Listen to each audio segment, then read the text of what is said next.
Wara 4 snin ta' konservazzjoni fiċ-Ċentru Nazzjonali tal-Akwakultura fit-Torri ta' San Luċjan f'Marsa Xlokk, il-ġimgħa filgħodu beda l-proċess li bih il-ħuta nazzjonali, il-bużaq, bdiet titpoġġa lura fl-abitat tagħha ġewwa l-magħluq fuq il-għajn.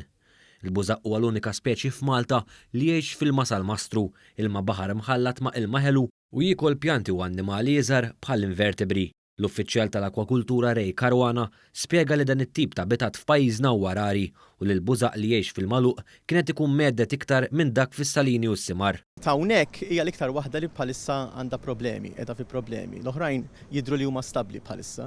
Allura kkonċentrajna ħafna fuq dan il-post matul daw il-4 snin.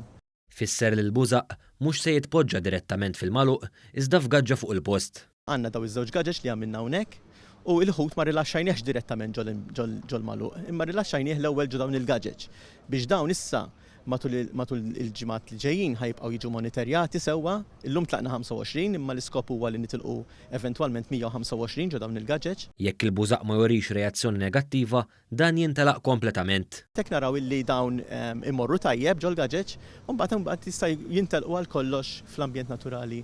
Id-deputat direttur tal-ERA, Darren Stevens, spjega li bħalissa qegħdin jisiru diversi proġetti simili ma' qdiet ambjentali. L-ERA taħdem ma' Nature Trust Malta permezz ta' kuntratt qed jingħataw fondi bħalissa nataw madwar 200,000 euro biex inkun jistgħu jiġu amministrati s-siti.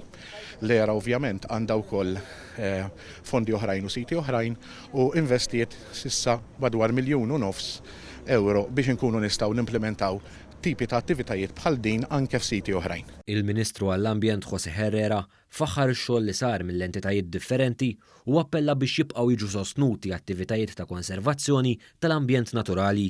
Ħabbor ukoll li qed isir xogħol biex inħoloq bank tal-ġenetika tal-biodiversità bħala mezz ieħor ta' konservazzjoni tal-flora u l-fawna u li qed issir riforma fid-Dipartiment tas-Sajd u l-Akwakultura.